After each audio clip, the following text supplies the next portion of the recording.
శ్రీరామ్ అందరికి. Marwadi go back. ఇదేం నినాదం అసలు? వాళ్ళు భారతీయులు కదా, వాళ్ళకి ఇక్కడ నివసించేటటువంటి అధికారం లేదా? అంటే తెలంగాణలో కేవలం తెలంగాణ వాళ్ళు మాత్రమే నివసించాలని మన రూల్ పెట్టుకున్నారా? మార్వాడి గో బ్యాక్ అని అంటే వాళ్ళంత కమిట్మెంట్ మీకు ఉన్నదా? అంత కమిట్మెంట్తో మీకు పనిచేస్తారా? పొద్దున లేస్తే ఇందాకనే చూసిన ఒక షాప్ ముందు నుంచి వస్తుంటే, మార్వాడి షాప్, అది కూడా మంచిగా లేచిరు, బయట ఊడ్చుకుంటున్నారు. ఇప్పుడు పూజ చేసిన తర్వాత కుటుంబం మొత్తం కలిసి బిజినెస్ చేసుకుంటారు వాళ్ళు అక్కడ. మీకు పని చేయ శాత కాదు, ఇంకోళ్ళు వచ్చి ఇక్కడ పని చేసుకుంటుంటే పని చేసుకొని.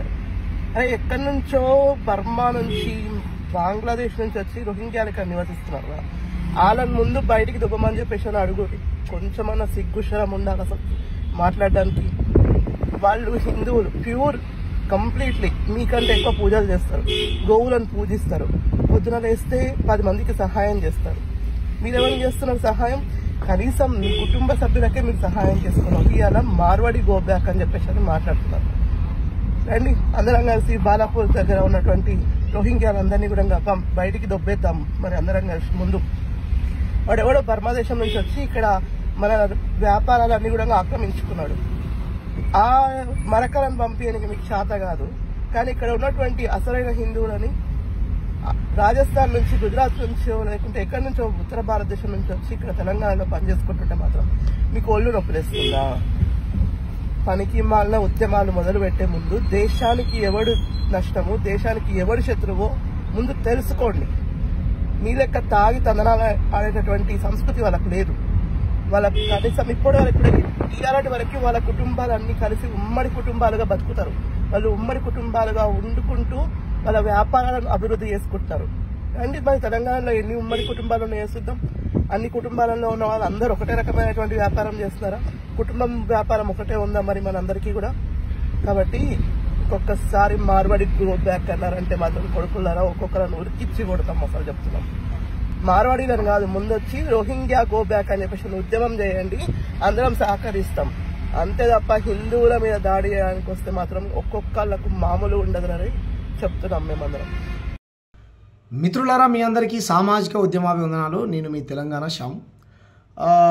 ఒక బ్రదర్ ఒక వీడియో పెట్టాడు. అన్న, ఏదైతే మీరు ఈ నార్త్ కల్చర్కు వ్యతిరేకంగా, మార్వాడి, రాజస్థాన్, గుజరాతీ కల్చర్కు వ్యతిరేకంగా పోరాటం చేస్తూ ఉన్నారో, మన తెలంగాణ సంస్కృతి సాంప్రదాయాల గురించి కాపాడుకోవాలి, ఇక్కడ ఉన్నటువంటి సబ్బండ కులాల వృత్తులని బ్రతికించుకోవాలి, లేదంటే ఇక్కడ ఉన్నటువంటి వృత్తులు మొత్తం ధ్వంసం అయిపోయి ఉపాధి లేకుండా పోతుంది అనేటువంటి మీ ఆలోచన చాలా గొప్పగా ఉందన్న అని ప్రాంతీయవాది నాకు ఆ వీడియో పెట్టాడు. పెట్టి చూడండి బ్రదర్, ఏదో కౌంటర్గా వీడియో పెట్టింది చూడండి అంటే, నేను ఏం చేశా, చాలామంది వీడియోలు పెడతా ఉంటారు కదా, ఎవరో లెక్క ఏం మాట్లాడిందో, వీళ్ళు పొద్దున్న వేస్తే హిందూ ముస్లిం పంచాయతీలు తప్ప ఇంకేం మాట్లాడరని అనుకున్నా. కానీ అక్క ఎటువంటి మాటలు మాట్లాడిందనంటే, కార్లో కూర్చున్నది, ఇట్లా పెట్టుకున్నది, ఎవడ్రా Marwadi go back, Rajasthan go back, మీరు డూప్లికేట్ హిందువులరా, మీరు తింటా అవుతారా, మీకు యూనిటీ ఉండదురా, ఎప్పుడో వస్తుంటే చూసిన వాళ్ళు ఎక్కువ పూజలు చేస్తారా, నేను ఈమె తక్కువ చేస్తుంది, నేను తక్కువ చేస్తా వాళ్ళు ఎక్కువ చేస్తా, ఈమె ఒప్పుకుంటుంది ఈ అక్కాయ్, నేను తక్కువ చేస్తాంరా అనుకుంటుర్రా, రండ్రా బాలాపూర్ దగ్గర ఆఫ్ఘనిస్తాను, పాకిస్తాను, ఇంకేదో బర్మా గిర్మా వాళ్ళు సొరబాటుదారులు ఉన్నారా, వాళ్ళని నిలబడతాను రండ్రా ఫస్ట్ అని చెప్పుకుంటూ వచ్చి ఆఖర్లా ఖబర్దార్ కొడుకులారా, ఎవడన్నా ఇటువంటి ఉద్యమాలు చేసిరనుకో వచ్చి తంతమనట, తంతమనగానే నాకు ఇక ఎక్కడ లేని భయమై 7 చెట్ల నీళ్ళు తాగి 7 చెద్దర్లు కప్పుకొని 700 కిలోమీటర్ల దూరం ఉరికి, నరేంద్ర మోడీ సారో నీకు దండం పెడతా, పోలీసు వాళ్ళు కోర్టులను కాపాడలేకపోతున్నారు, ఈ అక్క మస్తు ధమ్కి ఇచ్చింది, మేము ఉద్యమం మొదలు పెట్టినాం, ఈ తప్పుడు ఉద్యమం మాట సారో నీకు భయపడి కుడతా అనగానే మేము నాకు తక్కువ నవ్వురాలే. నీలాంటి వాళ్ళని ఇంతమంది చూసి ఉంటాం అక్క, ఎంతమంది చూసి ఉంటాం అక్క, ఏం తెలివితేటలక్క నీ నాకు అర్థం కాదు. నువ్వు ఏందక్క ఈడ పుట్టి ఈడ ఉన్న వాళ్ళకి యూనిటీ లేదా? నువ్వు తింటావుతావు అక్క, మీ ఇంట్లో తింటావుతారా? నీకు వ్యాపారం చేసుకోవడం చేత కదా అక్క? యూనిటీ ఉంటుందా? తెలంగాణ గ్రామీణ ప్రాంతాలకు ఎప్పుడన్నా వచ్చినావు అక్క? నువ్వు పల్లెటూళ్ళలో పోయినావా? తెలంగాణ పల్లెటూళ్ళకు సబ్బన్న కులాలు వరుసలు పెట్టుకొని కులాలు ఖచ్చితంగా అన్న బావ బామ్మర్ది మామ అల్లుడా అని పిలుచుకుంటారు తెలుసా అక్క? నువ్వు ముస్లింలు అంటున్నావు. ముస్లిం రచయిత పాట రాశాడు, ముస్లింలము మేము ముస్లింలము పల్లెటూర్లలో పుట్టిన ముస్లింలము. నిస్సారన్న ప్రజానాట్య మండలి కవి. అరబ్బీ ఉర్దూ రానోళ్ళము అంత తెలుగులోనే చదువుకున్నోళ్ళము. ఆర్యులం అసలం కానే కాదు, యూరప్ నుంచే నీ రానే లేదు. మాలొల్ల ఎల్లయ్య మామవుతాడు, మాకు రెడ్డొల్ల రామయ్య బావవుతాడు. ఏ ఊరుకెళ్ళినో వరసుంటుంది, రక్త బంధమోలే పల్లె కలిసి ఉంటుంది. ఇంత మించిన యూనిటీ ఆడందాక నీకు? నువ్వు పొద్దున్న హిందూ ముస్లిం బాయ్ అని అంటే నీకు నచ్చదు. నువ్వు పంచాయతీ పెట్టాలి. హిందువుల వ్యతిరేకమా? ఎవరు చెప్పిర్రక్క? హిందువులు నడిపిస్తురా? ఎవరు చెప్పిర్రక్క? ఆంధ్ర తెలంగాణ వెళ్ళిపోతే హిందువులు వెళ్ళిపోయారాక? మనుషులు వెళ్ళిపోయారా? అవి షర్మిల చెప్పినప్పుడే పాకిస్తాన్ పాస్పోర్ట్ తీసుకొని రావాలా అన్నది. మేము ఏమంటున్నాం అక్క? కల్చర్ గోబ్యాక్ అంటున్నాం తప్ప అక్క. నీకు కోపం రావాల్సింది మాలాంటోళ్ళ మీద కాదక్క. పట్టపాటీలు నడి రోడ్డు మీద కారాపి పక్కకు తీయనందుకు తక్కువ కులపోడా అని బహిరంగ ప్రదేశంలో చూసినావా? కొట్టినటువంటి ఆ మారువడి గుండాల మీద రావాలి నీకు కోపం. అడుగుతానికి వచ్చినటువంటి ముదిరాజును కొట్టిన చూసినావా? వాళ్ళ మీద రావాలి నీకు కోపం. ఇంకొక ఆయన ఆరగట్టుకని కొట్టిన చూసినావా? ఆయన మీద రావాలి నీకు కోపం. పాల వృత్తిని అవమానించిన చూసినావా? ఆయన మీద రావాలి నీకు కోపం. ఏందక్క? నిజంగా నీకు దైవభక్తి ఉంటే సమ్మక్క సారక్కలను అవమానించినటువంటి చిన్న జీఆర్ మీద నీకు ఇంత కోపం వచ్చింది అక్క? పెట్టి వీడియో చూస్తా నేను, నీ వాళ్ళు చెక్ చేస్తా. చెప్పక్క, రోజుకో కులదూర యాంకర్ వచ్చా. నిన్నాక మొన్న జగిత్యాల జిల్లా వెలటూరు మండలం కిషన్రావుపేట గ్రామంలో మన హిందూ బంధువు సల్లూరు మల్లేష్ని కస పొడిచి చంపారు. 100 వీడియోలు చేసిన. బీజేపీ వాళ్ళు మాట్లాడరు ఆయనంట, ఒక్క అన్నేమో మాట్లాడింది అంతే. మరి ఏదక్క యూనిటీ? ఎందుకు మాట్లాడరు అక్క మీరు? అవునా? నీకు విషయం తెలుసా? నువ్వు మాట్లాడుతున్నావు కదా, ఈ దేశంలోనే భయంకరమైనటువంటి హిందూ మహారాష్ట్రకు సంబంధించినటువంటి దాదాసాహెబ్ బాల్ ఠాక్రే ఏం చెప్పినా ఆయన తెలుసా? నేను ఫస్ట్ భారతీయుడిని, తర్వాతే మరాఠీ వాడినని ఫేమస్ క్రికెటర్ సచిన్ టెండూల్కర్ అంటే, లేదు నువ్వు అటువంటి మాటలు మాట్లాడితే నువ్వు గ్రౌండ్లో ఆటలు ఆడితే కనుక మహారాష్ట్రలో పాములు వదులుతా అన్నాడు. నువ్వు ఫస్ట్ మరాఠీ వాడివి, తర్వాతే భారతీయుడు అని ఒప్పుకో, అప్పుడే గ్రౌండ్లో అడుగు పెట్టి బ్యాట్ పెట్టి క్రికెట్ ఆడాలని అన్నాడు. మరి ఎందుకన్నాడు అక్క? సచిన్ టెండూల్కర్ హిందూనే కదా, బాల్ ఠాక్రే కూడా హిందూనే కదా, ఎందుకన్నాడు? ఆయనకు ఉండొచ్చు ప్రాంతీయవాదం, మాకు ఉండొద్దు. ఎవడైనా వ్యాపారాలు పెట్టుకుంటే బాంబేలో ముందు మరాఠీ వాళ్ళకు 90% ఉద్యోగ ఉపాధి అవకాశాలు కల్పించిన తర్వాతనే ప్రాంతీయతడికి ఇవ్వాలన్నాడు. తెలుసా అక్క? గుజరాత్కు మహారాష్ట్రకు పెద్ద యుద్ధమే నడిచింది తెలుసా అక్క? ఏం మాట్లాడతావు అక్క? అంత మాత్రాన గుజరాత్ వాళ్ళు మహారాష్ట్రకి వెళ్ళిపోయారా, మహారాష్ట్రలో గుజరాత్కి వెళ్ళిపోయారా? ఏం మాట్లాడతావు అక్క? బుద్ధి లేకుండా మాట్లాడతావు. మా పోరాటం తప్ప ఎవరు చెప్పారు? పంచవృత్తులు రోడ్లకి అవి గోసపడుతున్నాయి, కోమటనలు ఇబ్బంది పడుతున్నారు. ఆఖరికి నార్త్ నుంచినటువంటి పూజారులు కూడా సౌత్ గుళ్ళు కబ్జా చేసి అలా మంత్రాలు చదువుకుంటూ వాళ్ళ ఉపాధిని కూడా ధ్వంసం చేశారు. పూజారులు కూడా ఏ వృత్తిలో పెట్టారు చెప్పు? వాళ్ళు అన్ని వ్యాపారాలు వాళ్ళే. మేము పెట్టుకుంటానంటలే. ఎస్, వాళ్ళు కూడా భారతీయులే, వాళ్ళు కూడా మన అన్నల లాంటి వాళ్ళే. మేము గౌరవిస్తాం, 100% వాళ్ళని గౌరవిస్తాం. కొట్టినా సరే వాళ్ళ మీద మాకు ప్రేమే ఉంది, ఎందుకంటే వాళ్ళు భారతీయులే. ఎస్, మేము కాదని అంటలే. ముస్లింలు విదేశీయులు అయినప్పుడు ఆర్యులు ఎవరైతారు? మరి ఆర్యులు ఎవరైతారు అక్క? ఈ స్వదేశీయులు అవుతారు వాళ్ళు. ఏమన్నాడు? ఎస్, మా ప్రాంతం వస్తువులే కొనండి అంటున్నాం, మా ప్రాంతం తినండి అంటున్నాం, విదేశీ వస్తువును బహిష్కరించండి అన్నాడు మహాత్మా గాంధీ గారు. ఆయన స్ఫూర్తిని అందుకొనే ఈరోజు విదేశీ వస్తువుని బహిష్కరించి స్వదేశీ వస్తువుని వాడమని చెప్తా ఉన్నారు అందరూ. మేము కూడా అదే చెప్తున్నాం, మా తెలంగాణ కల్చర్ని గౌరవించండి నాయన, మీ కల్చర్ని మీరు ప్రేమించుకోండి అంటున్నాం తప్ప. వాళ్ళు ఎప్పుడైనా బోనాలు ఎత్తిపించినావా? వాళ్ళతో నువ్వు బతుకమ్మ ఆడిపించినావా? శివసత్తులు వీరాళ్ళు సమ్మక్క సారథి దగ్గరికి వచ్చి నీళ్ళతో బంగారం జోకించుకున్నారా? కోని కోసిరా? కల్లారబోసి కలసాగబోసిరా? ఏం మాట్లాడతావు అక్క?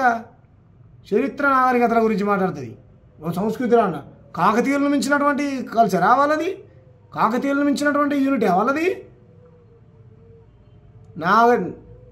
నాగరికతను నేర్పినాం, ఈ సమాజానికి నడవడికను నేర్పినాం. తెలుసా తెలంగాణ చరిత్ర నీకు? నువ్వు ఏ భ్రమంలోకి వెళ్ళిపోయినావు అంటే అక్క నీకు పుణ్యం ఉంటే దండం పెడితే నీకు కాలు మోత కాని బాంచాను సచిని కడుపులో పుడతా కానీ ఈడ పుట్టి నువ్వు గుజరాత్లో మైండ్ మొత్తం వాళ్ళ కంట్రోల్లోకి వెళ్ళిపోయింది. నీ మైండ్ మొత్తం వాళ్ళు మొత్తం నువ్వు రేపొద్దున ఈ తల్లిని తీసేయండి గుజరాత్ తల్లిని పెట్టమని అంటావు. నువ్వు ఆ భ్రమలోకి వెళ్ళిపోయినావు. నువ్వు పుట్టినటువంటి నేల నువ్వే అవమానించుకుంటున్నావు. ఎవరైనా నాయన మీ తెలంగాణలో గొప్పలు ఎవరు అనేటువంటి ఫీలింగ్లో కూడా లేవు. నువ్వు ఏ కులమో ఏ మతమో ఏ ఊరో నాకు తెలియదు. కానీ నాకైతే నువ్వు ఎన్నో పుట్టినావు అక్క. ఇక్కడ పుట్టపోయి ఇక్కడ పుట్టడంలో బాధపడుతున్నావు. నీ మట్టి మీద నేను పుడితే బాగుండు కానీ తెలంగాణ ఉద్యమంలో మేము ఉన్నాం. ఇటువంటి తెలంగాణ వాళ్ళకి పోరాడే తత్వం ఉంటుంది ఇదని. ఏందక్క నీకు పుణ్యం ఉంటుంది. ఇటువంటి వీడియోలు బంద్ చేసి దక్షిణాది హక్కుల కోసం మేము కొట్లాడుతున్నాం, మాతో కలిసి నడవాలనుకుంటే నడువు. లేదంటే నువ్వే ఒక దక్షిణాది హక్కుల పరిరక్షణ వేదికను పెట్టు, మీతో పాటు మేము కలిసి నడిచి నీకు జిందాబాద్ కొడతాం, జెండాలు పట్టుకుంటే పైసలు కూడా ఇస్తాం. మనం ఇక్కడ ఉన్నటువంటి నేను చెప్పినటువంటి కంపెనీలు ఏవైతున్నాయో ప్రైవేట్ కంపెనీలలో స్థానికస్తులకే 90% ఉద్యోగాలు కల్పించాలి. ఈ జియో కూడా ఉన్నది. ప్రభుత్వాలతో కొట్లాడతాం, ఆ డిమాండ్ని ముందు పెడతాం. అన్నీ కల్తీ. మహబూబాబాద్లో ట్యూబ్లైట్ డూప్లికేట్లు అమ్ముతుంటే పెంచి వీడియోలు బయటకు వచ్చినాయి తెలుసా. చార్జర్లు నంద్యాలలో గో బ్యాక్ కల్చర్ మొదలైంది. నంద్యాలలో, నెల్లూరులో కూడా మొదలైంది తెలుసాక. నేను మొన్న పోస్ట్ రాసిన తెలంగాణలో రోడ్లు కరెంట్లు లేనటువంటి గ్రామాలు ఉన్నాయేమో కానీ ఆ గ్రామంలో మార్వాడి దుకాణం లేనటువంటి గ్రామం లేదని రాసిన. వాస్తవమే కదా. పెట్టుకోవాలి, అందరు బతకాలి, మంచిగా ఉండాలి, మేము కాదంటలే. కానీ మా కల్చర్ని గౌరవించాలి. ఇక్కడ ఉన్నటువంటి మా నీళ్ళు మా యొక్క నిధులు మా యొక్క నీ అమ్మకాలు ఎవరికి ఇస్తా అంటే మేము ఎట్టుకుంటాం అక్క. ఊకోం కదా అక్క. ట్రంప్ ఏం చెప్తుండక్క, మేరా ఫ్రెండ్ ట్రంప్ మేరా దోస్తే అని అన్నాడు. మీ నరేంద్ర మోడీ సార్ ట్రంప్ దోస్త్ ఏం చేస్తుండో తెలుసా? మీకు తెలుసా? రైట్ ఎక్కించి పంపిస్తాడు. ఏం మాట్లాడుతున్నావు అక్క? కాబట్టి ఇటువంటి పిచ్చి పిచ్చి ఆలోచనలు మానుకోండి. ఎవరన్నా మీరు చేయాలనుకుంటే ఇన్స్టాగ్రామ్లలో పొట్టు తిడుతారు అంట, మమ్మల్ని తిట్టుకోండి, మాకేం బాధ లేదు. బుర్ర లేని వాళ్ళు, బుర్ర తక్కువ వాళ్ళు మమ్మల్ని తిడతారు, తిట్టుకోండి. ఎవరిని గాలి వినోద్ కుమార్ సార్ని, ఎంఎస్ గోపినాథ్ గారిని, పృథ్వీరాజ్ అన్నను, విఠల్ అన్నను, జీలకర్ర సీన్ అన్నను, గోరెడ్డి రమేష్ గారిని, నన్ను చెప్పడం మర్చిపోయిన మిత్రులారా. గోరెడ్డి రమేష్ అన్నని నిన్న పొద్దుగాల దొంగతనంగా ఎస్ఓటి పోలీసు వాళ్ళు వచ్చి దొంగతనంగా అరెస్ట్ చేసి కొరియర్ వచ్చిందని తీసుకొని పోతే సోషల్ మీడియాలో మీ దగ్గర నుంచి వచ్చినట్టు స్పందన మామూలుగా లేదు. దెబ్బకు భయపడి పోలీసు వాళ్ళు పొద్దున పట్టుకున్నారు, సాయంత్రం వదిలేసారు. అట్లుండాలి యూనిటీ అంటే. నిజంగా సోషల్ మీడియాలో గోరెడ్డి రమేష్ అన్నకు కవి గాయకుడికి అండగా నిలబడ్డటువంటి మీ అందరికీ కూడా నిజంగా సెల్యూట్ చేస్తున్నాను నేను. అలా ఉండాలి మన యూనిటీ. రైట్, ఇప్పుడే ఒక అడిగేసినాం కదా, చేద్దాం. ఇంతకంటే బలమైనటువంటి ఉద్యమం, తెలంగాణ కంటే బలమైనటువంటి ఉద్యమం చేద్దాం. ఎందుకనంటే అయిపోయింది. యువన్ స్వార్థం కోసం వాడు గతంలో మనల్ని వాడుకున్నారు, కానీ ఇప్పటి నుంచి ఆ మోసం జరగొద్దిగా. ప్రతి ఒడి మీద మనం కన్నేసి ఉంచాలి. ఎందుకంటే దళిత ముఖ్యమంత్రి అని మనల్ని మోసం చేశారు. మన నీళ్ళు మన సూర్యాపేట దగ్గర గోడ కడతా అన్నాడు. ఈ నుంచి ఆడికి పోతాడు, అవతల వీడికి రావద్దని కట్టినా మరి కథలు చెప్పారు. కాబట్టి మేము ఏ గోడలు కట్టాం. మా దగ్గర బతకాలనుకుంటే మా సంస్కృతిని గౌరవించండి, మీ సంస్కృతిని మీరు ప్రేమించుకోండి. వ్యాపారాలు పెట్టుకుంటే స్థానికస్తులకి ఉద్యోగ ఉపాధి అవకాశాలు కల్పించండి. మీరు ఇంత తినండి, మేము వద్దంటలే. ఏం మాట్లాడతావు అక్క? జీడీపీని పెంచినట్టు జీడీపీని దేశ జీడీపీ ఏడరా జీడీపీ 24 మంది దేశాన్ని దోసుకున్నట్టు దొంగలు మొత్తం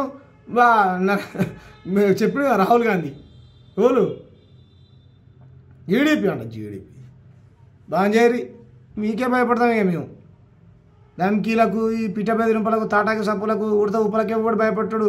ఉసుకో బుసుకో ఇవ్వలేడకు. తెలంగాణ బిడ్డలం, ఈ మట్టి మీద నేల మీద పుట్టిన వాళ్ళం, పౌరుషం ఉన్నోళ్ళం. బంచెందొరాన్ని కాల్మొక్తా అన్నటువంటి బానిసత్వానికి వ్యతిరేకంగా బందూకులు ఎత్తుకొని దొరాలని తరిమిన వాళ్ళం అక్క. అటువంటి వాళ్ళం పోరాటం చేసేది. వీడియో పెడితే చూసి వణికిపోతాయి. వీళ్ళంతా డూప్లికేట్ వాళ్ళు, ఫేమస్లు కావడం కోసం పెట్టుకునేటోళ్ళు వీడియోలు పెట్టుకొని.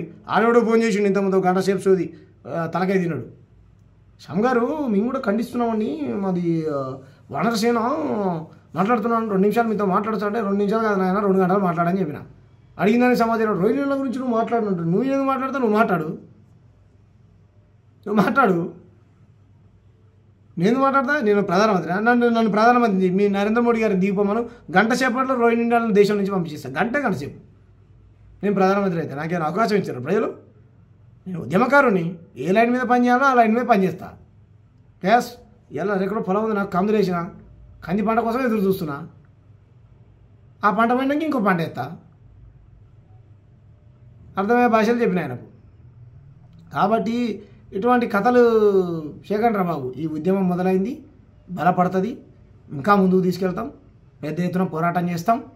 రైట్, మా ప్రాంతం వాళ్ళను కోటీశ్వరులను చేస్తాం. Thank you. జై భారత రాజ్యాంగం, జై తెలంగాణ, జై దక్షిణాది, జై దక్షిణాది సంస్కృతి సాంప్రదాయాలు వర్ధిల్లాలి.